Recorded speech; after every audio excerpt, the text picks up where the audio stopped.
All right. The Okay. first question is, Earl, I heard that during our breakouts here, most of the concerns of the women, the wives, and the mothers are usually their husbands who are not walking in faith alongside them, their children who are also not walking in faith alongside them. And usually, it can tend to be so overwhelming that some of the ladies here just end up sharing their burdens about their husbands and their children's, and now it's just alternating stories about what their husbands did wrong and how their children's are not obeying.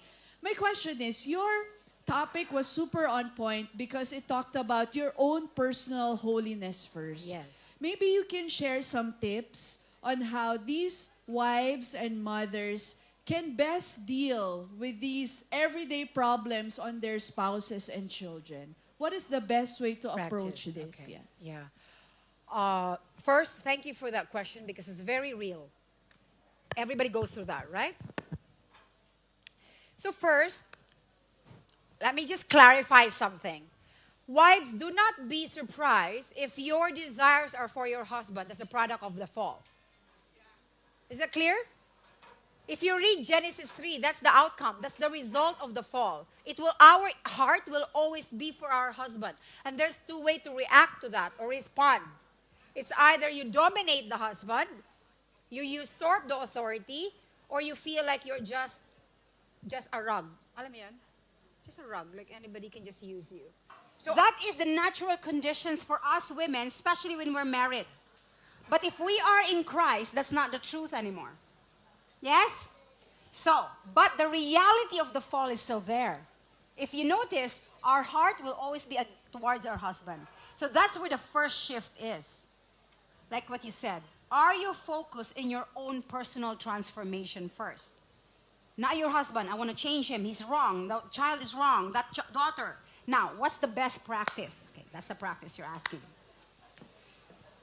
So, in sharing this kind of simple, very intimate things, right, you have to be really discerning in who to share. You say, look, and be very clear, why are you sharing? Remember, when you're about to share, you have to be very clear, especially if you're like brimming, like, oh, you're really just angry. And there's a space for that to be heard. But be clear, are you sharing to destroy your husband or are you sharing just to be gotten, to be heard, to be understood, and to seek help how to overcome it? Like you know what they said, you cannot just wash your dirty linens everywhere, every time. You just have to ask, you know what, Yvette, I'm really angry. And it happens. That's why it's important you have an accountability partner or a mentor, a friend. When you're about to share something, first be clear why you want to share it. Because if you just want to be gotten and understood and felt, because you can't also carry it. Because it will destroy you also. But what the intention to build up, to be responsible. Not like just say it. Like, he's like this, he's like this, he's like that. What's the point? Because this is how I do it with my friend. You have to identify your core people. Who do you trust? I even give them a body system. Hey, I'm sharing this because I just want to be gotten. I want to be heard. I want to be understood. Because they too has to think that their husband is not the enemy. You're not there to add up to the drama, okay? You're not there to make them separate. You're there to make them work it out. And see the husband that no matter how difficult the situation is, God can always redeem it. So first step, be clear of why you're sharing it. If you just want to let go of some steam, of course, we need that. And second, you really discern. Like, hey, you can even practice simple practice. Hey, I'm sharing this because I'm really troubled, but maybe you can help me. Please don't think of my husband otherwise. I'm not saying he's a horrible man. I'm just having difficulty because we don't share the same belief. It's a simple practice. Remember that? Thinking others better than yourself regardless of the outcome. Because your husband may not be there yet. But God did not make a mistake of putting you together. So if from the onset you already given up on that, that's not Christ-like anymore. Right?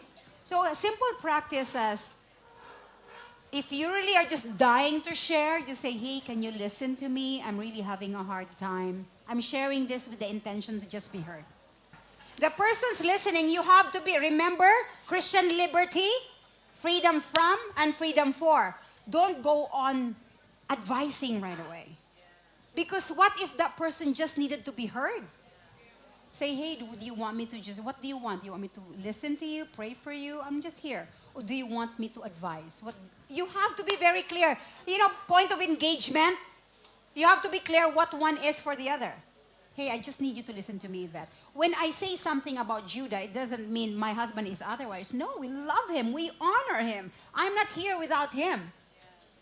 But my character is being sanctified because of that.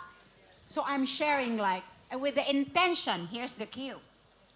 Once you share, make sure, if we're pursuing holiness, with the intention to let go of your judgment and unforgiveness.